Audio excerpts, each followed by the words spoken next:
Hello my friends, welcome back to Keto and the Chaos. My name is Tammy, and on this channel I like to share all my tips and tricks on how I lost over 200 pounds without bariatric surgery and how you can be successful on your own weight loss journey. So if that's what you're looking for, don't forget to click the subscribe button and ring the bell for more videos like this one to inspire you to get started.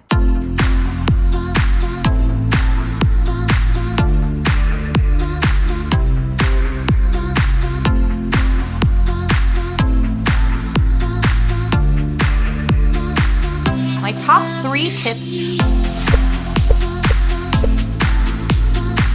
Hello everyone and welcome back to another video. I am so excited that you came to check in on me on my 18-month scar update. So in this video, I'm going to be showing you my scar, of course, and what it's looking like 18 months post plastic surgery.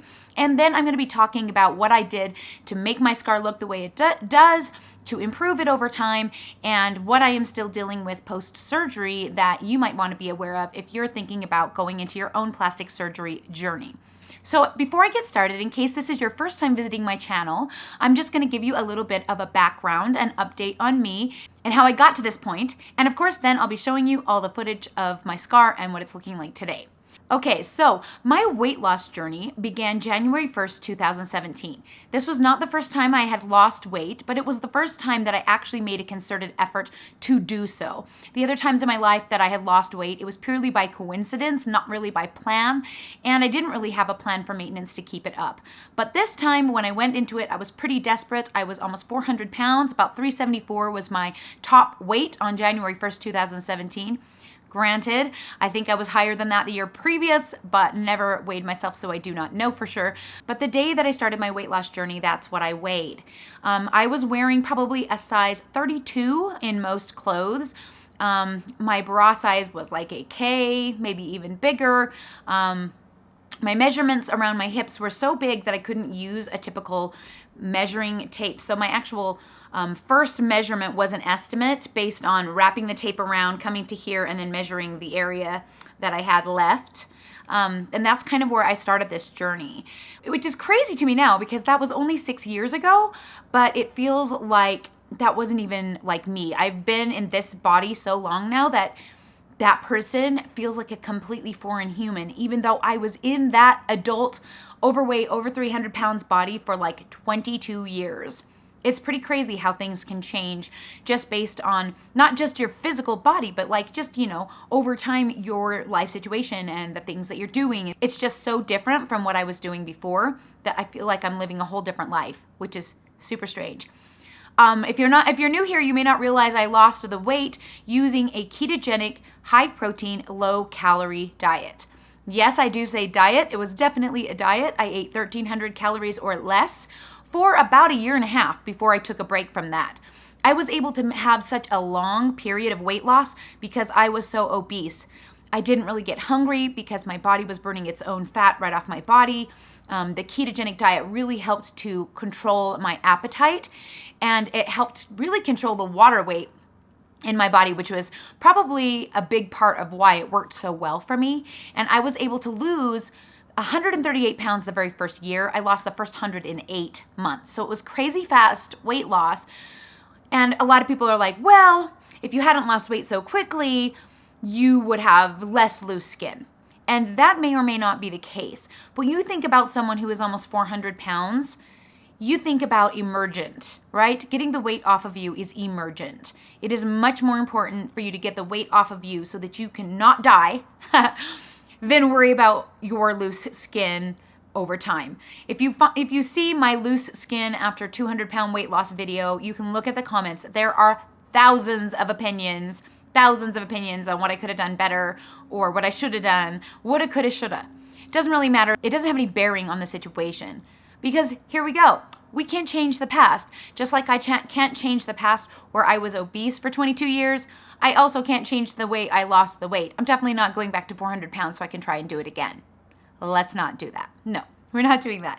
So really my only option was to have some skin removal surgery if I wanted to not have that hanging loose skin over my stomach area.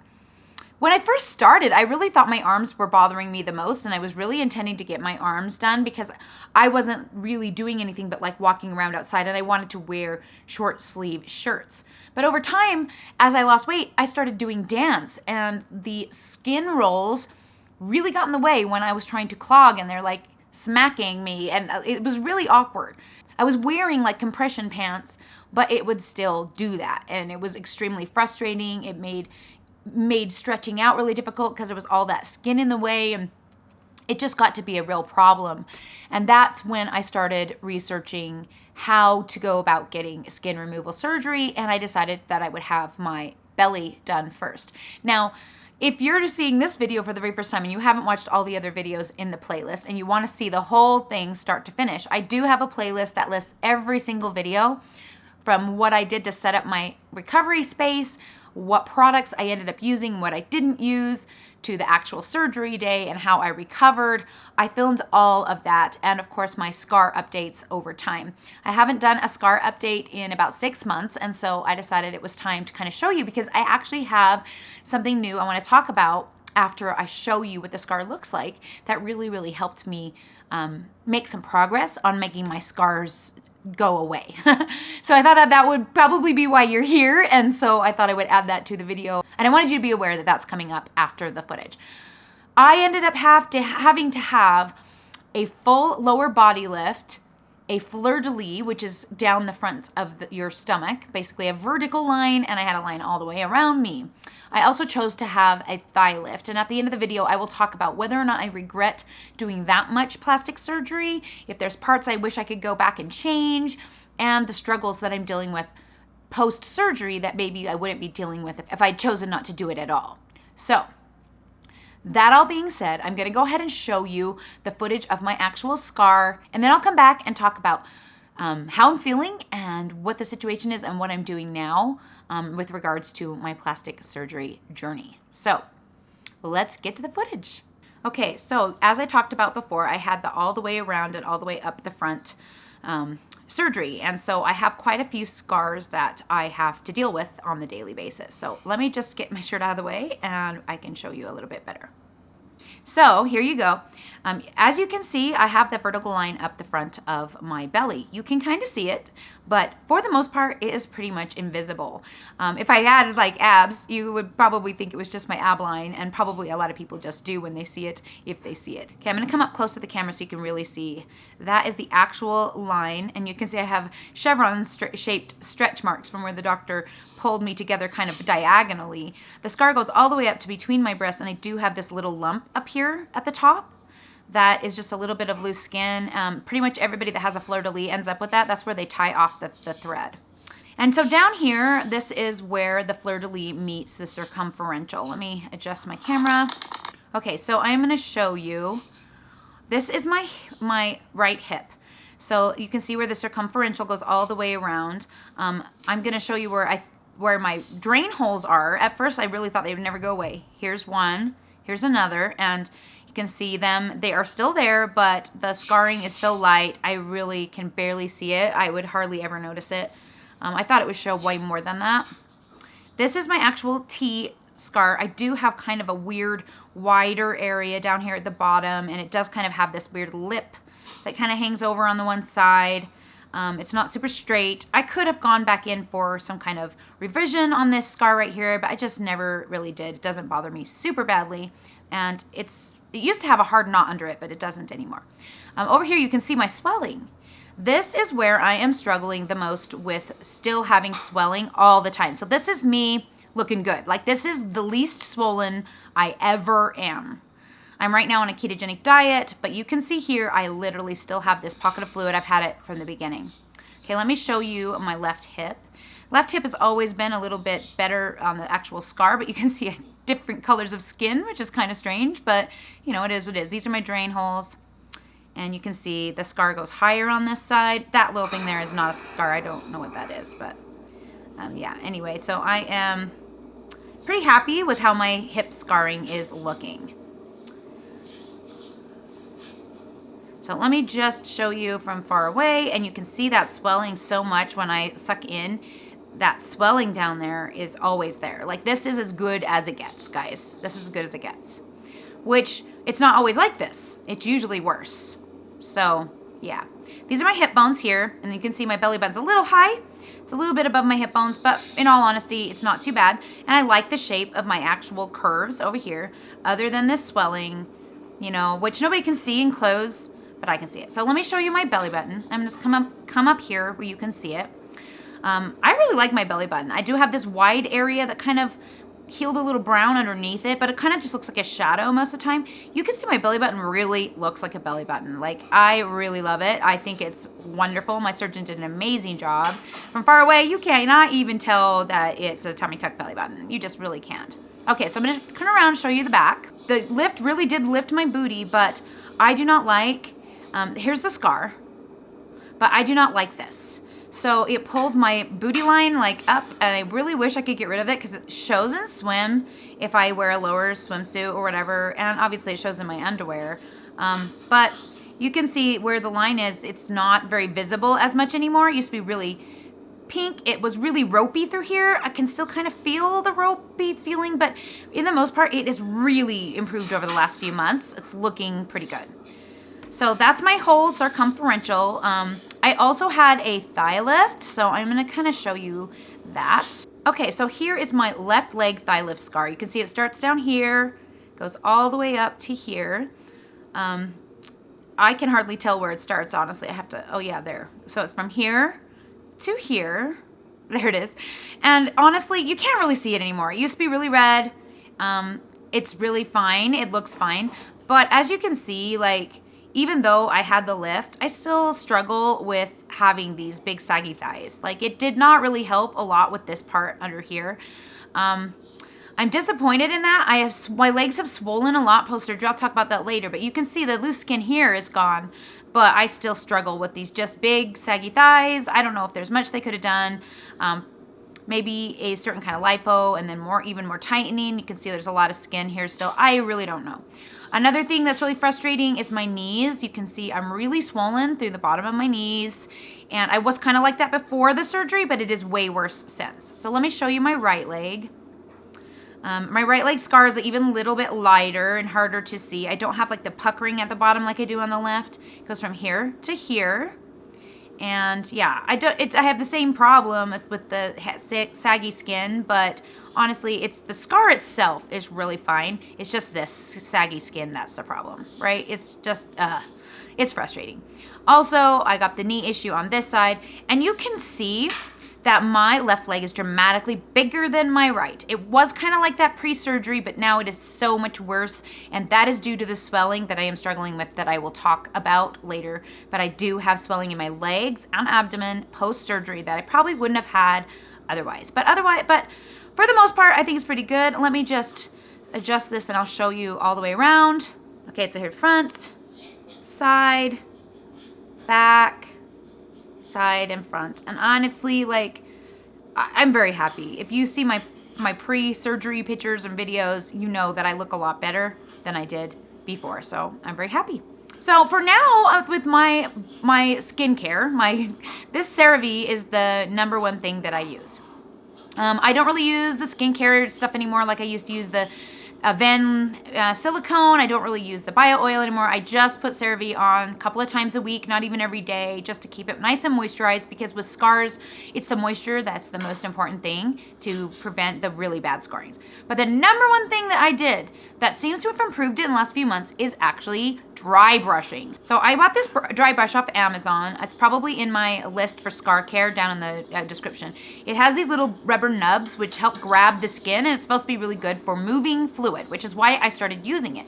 Okay, so before I start dry brushing, I need to clear out my lymph nodes too. I use my pit lymph nodes here, and I rub them a few times, and then I kind of smack them a bunch and rub them again. And I kind of do that on all of my lymph node areas that are up here. This is my collarbone below, and then collarbone above, my neck, same thing.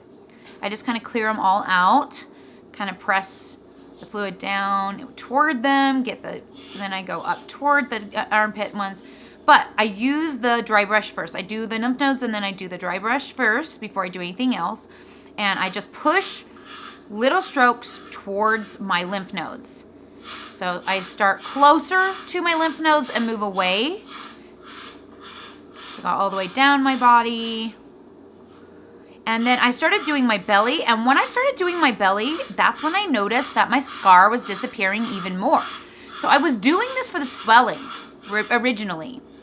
And then I realized that it was helping my scars. So in the last few months, I've added working on my back above my booty scar a lot more because my belly scars were completely disappearing. But this is what I was doing originally. I was kind of doing this round motion on my belly, and that is what really seemed to make the difference. So I started doing that all the way around. So now you can see I will do my whole scar. So up and down, I do across, and I try and do that my whole scar now. But I also remember after I do it to push the fluid toward my lymph nodes. So let me show you how I do around the hip. So I just do a circulars all the way around to the back, and then the other direction back toward the front. And then I do the up and down all the way around. So I think what it really does is it massages the scar, which helps it go flatter. And then I do side to side. It doesn't really take that long. I do this every single day, at least once. And then I make sure to push the fluid all the way up toward my lymph nodes. As you can see, I still have a lot of loose skin on my back. Because of my situation with the lymphedema, I am probably not ever removing that, which is a bummer. So I also do my legs. I have my groin lymph nodes as well, but like they don't seem to work as well. So I do the round and round and across, and then up and down, and then scoot the fluid towards my pit lymph nodes because it doesn't seem like leg ones are really working anymore, which is lame. I do my whole body like that, all the way down to my feet, usually all the way back up. So I do both sides, and that is what I do for my scar. But you can see I have this fluid here. So I do manual lymph drainage massage. I thought I'd just throw that in here because I'm already doing this. So I did all my pits and everything. Sometimes I'll do them again, but then I do deep breathing. Belly breathe in and push so that I'm really squeezing those belly lymph nodes that are in my abdomen. I do that a few times before I start my manual lymph drainage massaging. And then I start up with my pits like I did before, and I just press and let go, press and let go, press and let go, all the way down. And what that does is it kind of like your lymph system has like these little doorways. When you push up like that, you push the fluid up into it, and then when you let go, it locks the door. So it kind of keeps it from going back down, but I still end up with tons of swelling at the end of the day. Like I said, this is as good as it gets. What I look like right now, this is literally as good as it gets. So I just do front and back, just try and pull and let go. Pull and let go. I honestly don't even know if I'm doing it right, but I do the best I can. Sometimes I whack the crap out of my groin lymph nodes or something, trying to get them to do something before I do this. And then I do my legs, but I'm generally massaging my legs toward my pit lymph nodes because it seems like my hip scars block less than my thigh scars and my belly scar does. So it seems like it does better with the swelling of my legs by going all the way. And then I have to go all the way back up. Do that both sides. And I'm going to show you in a second, like you can actually see, especially on this side where I swell more, you can see the fluid moving. Like I'm going to come closer so you can literally see the fluid move in my belly. Do you see this? Watch this. It just goes up. It's just super creepy. Like I know that looks like it's mostly skin, but I'm telling you from experience, this is water. Sometimes it's worse than others. This is, like I said, this is as good as it gets for me. Does not get better. It has not looked better ever since I started this whole thing after my surgery, post-surgery. And I just do that on both sides, all the way down to my knees at least, and then back up to my pits. And that's everything I do for my current situation. So I'm going to go talk to you guys and tell you all about why I do this. Okay, so hopefully that wasn't too overwhelming. I decided since I was already filming the scars that I would go ahead and show you what I'm doing now with the lymphedema treatment. A lot of people have been asking me to show that in a video, and as you can see, it's really hard to do because obviously the way I do it is usually nude. I don't usually wear clothing, and a bra strap across the side can really block the flow as well, and I can't really just stand there and do it like I normally do. Also, another thing that I do is that I tend to do all of that while standing on a vibration plate. So the thing I put my foot up for my thighs to show you the scar is my vibration plate, and I have it right in front of my bathroom counter. So I turn on the vibration plate. I set it to about 75. They say that lower is better for lipedema and lymphedema, but for me, I just really like it to jiggle. So I'm not gonna show you that either. And I turn that on while I'm doing all of my other things. So while I'm brushing my teeth, doing my skincare, doing the dry brushing, whatever, I try to have that on, and I do at least 10 minutes on the vibration plate morning and night. That gets the lymphatic system kind of moving. One thing I have noticed though is sometimes it pushes the fluid up into my abdomen.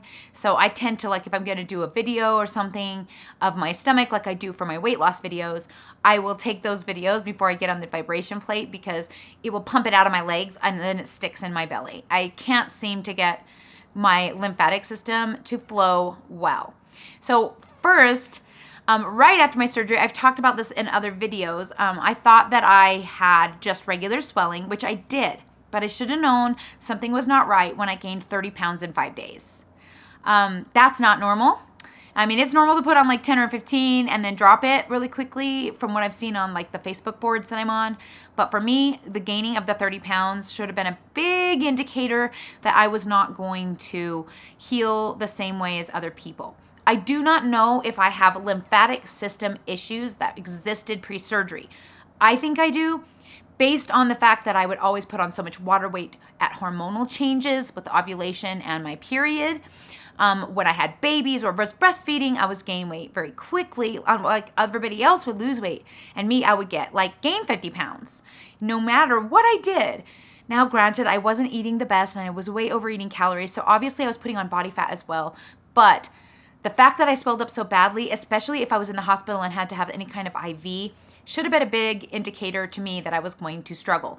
Also, after I had my 9th baby, I almost died from water retention in my body. Nobody has ever checked up on me on that. No doctor ever called me. Nobody ever found out if I died. They just all assumed that I was living, I guess. I guess if you don't go to the doctor, they just don't care.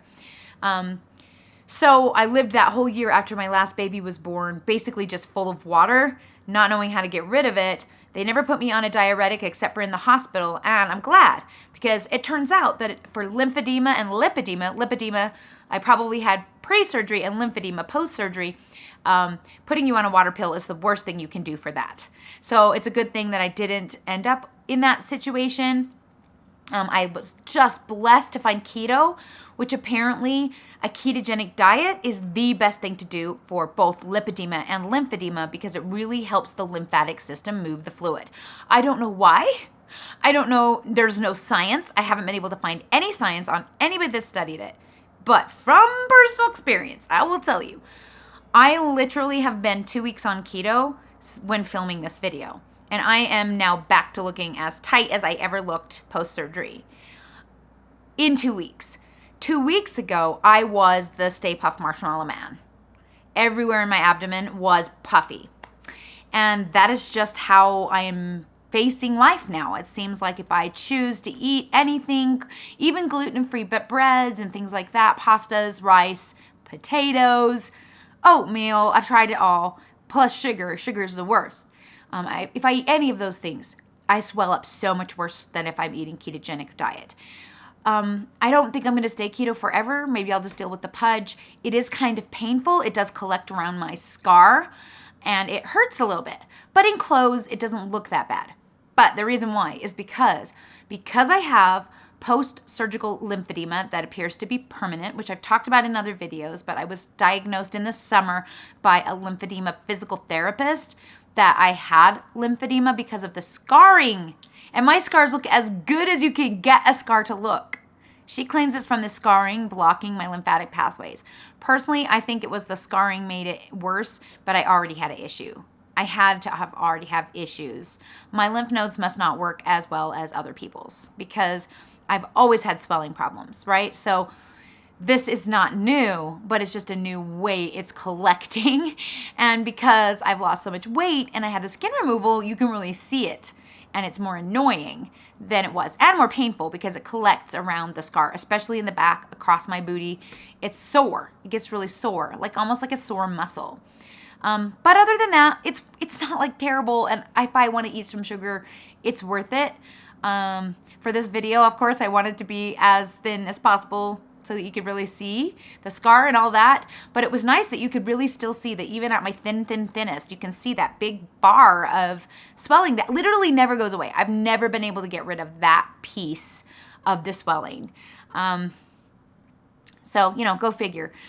This is a real possibility for most people who have a tummy tuck. And the reason I'm talking about this lymphedema, which the difference between lipedema and lymphedema, I will spell out really quickly. Lipedema is a fatty tissue disease.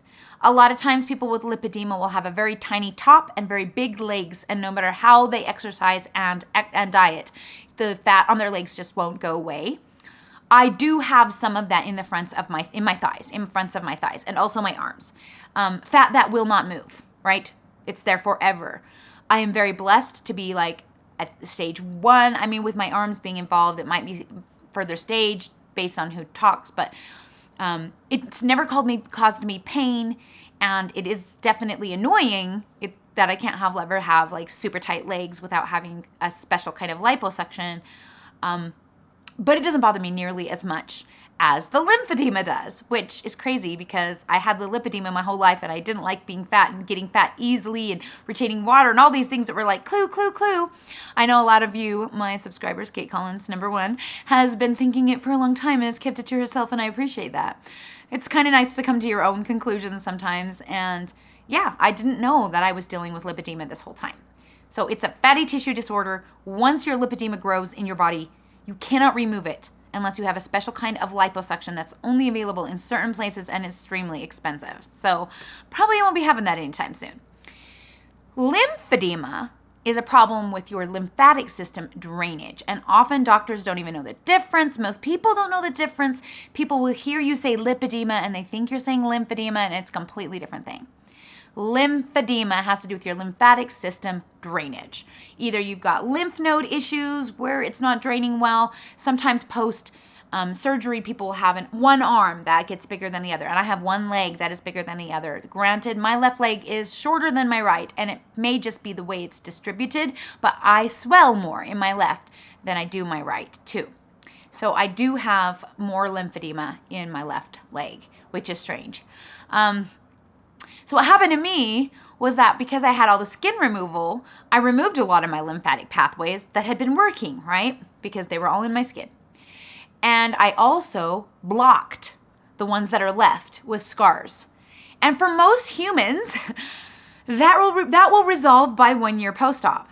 You will have swelling and you'll think it's going away, and then it comes back and it goes away and it comes back, and you wear your compression for the first 6 weeks and then supposedly it gets back to normal. Well, it's not the case. It did not ever heal for me. It just kept doing the same thing over and over.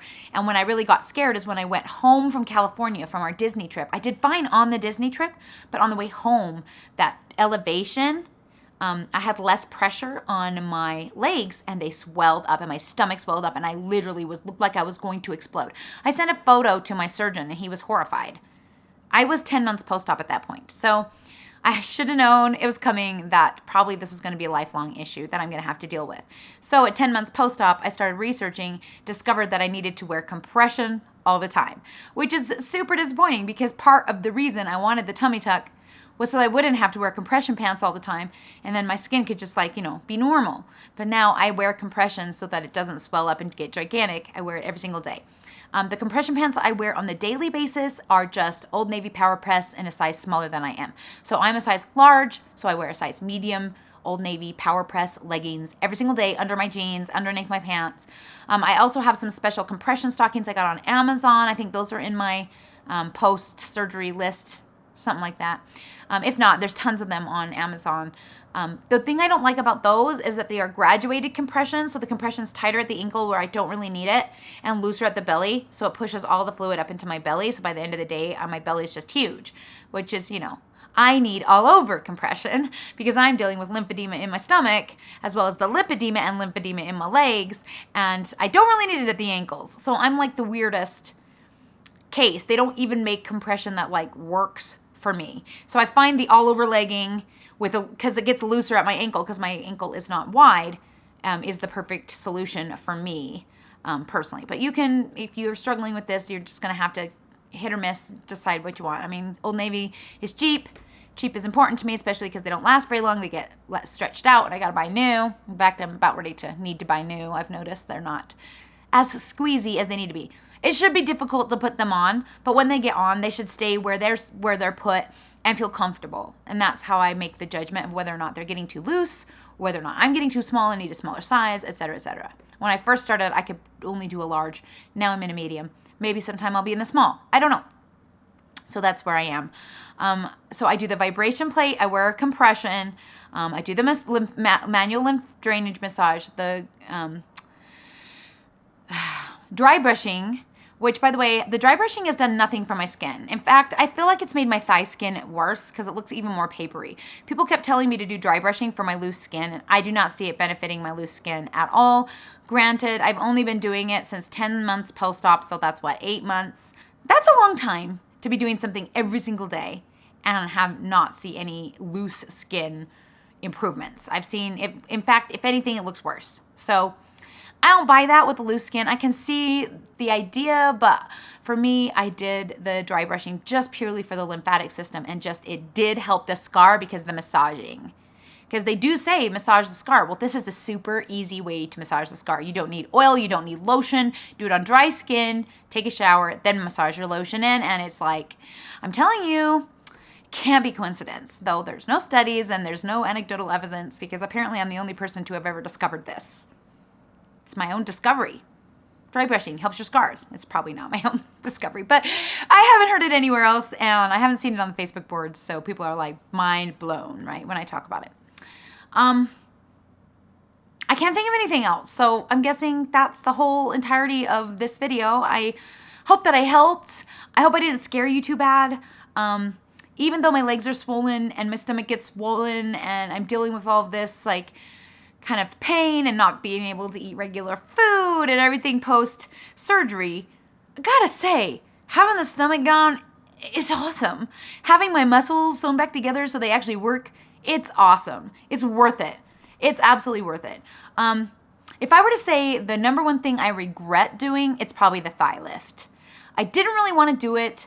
I talked about doing it in the future. My doctor talked me into doing it. It was an extra $7,000, and now I've paid off all of my surgery except for almost just the thigh lift, and I'm annoyed that I'm still paying for it because I didn't really want to pay for that, you know? I didn't really want to do it to begin with. He just talked me into it because he was like, well, if we're all doing everything, you know, you won't even notice it. We have way less pain, and if you're going to do it anyway, blah, blah, blah. And I regret it because I feel like it blocks my lymph nodes in my groin, which makes it even more difficult for my legs to drain out. And so my legs got huge. I gained like 5 inches around my thighs practically overnight. And so that made loose skin come back. It's in a different place, but I'm still jiggly. And that's a bummer. And I haven't shrunk hardly any, even on the keto, even doing the massage, even doing the dry brushing. They just stay the same. And it's a bummer. So my thighs are actually bigger. Well, my whole body is actually bigger than it was pre-surgery. I probably should tell you that. So you can know you might have that problem. But like my waist measurement before surgery, when I tightened all of my loose skin. Now, part of this is probably because they put the muscles together and so there's like hard things blocking. Whereas before, if I pulled tight, it's probably going into my guts, you know? So there's probably a little bit of that. But I am now 33.5 inches around my waist. Pretty much that's the smallest I've gotten it. Last summer, I got it down to 32 by doing a calorie cut. But that's the lowest I got it to go. And pre-surgery, I could squeeze it to 27. So that sucks, honestly. And my butt, everything, like everything is bigger. I went from a size small to a size large. Now, granted, I like the shape of my booty and I don't mind that it's big, but that's a big change for me. My legs are way heavier. It makes dancing really hard. So now I have a new problem. Whereas before my stomach was in the way, now my legs make it difficult to dance. So, I mean, it's catch-22. It's just, yeah. I honestly don't know if it's the lymphedema causing this size difference. Like if it's just this new problem that I have with my body draining, or if I actually gained body fat. That's one thing that's really frustrating, is that it's really, really hard to tell if you're gaining weight. Whereas it used to be pretty obvious to me before. Like if I was overeating, I was gaining weight. And then if I was undereating, I was losing weight. And now it's like, don't know what is up, like with everything. Like eat like one small thing, even though I'm not overeating. And because it's like carbs, it makes me get bigger. Like overnight, like I can see it in the mirror. It's weird. So yeah, that's kind of lame, but I do like being able to see my abs. Never got to see them before. So, we take the positive and focus on that and try not to worry about the negative.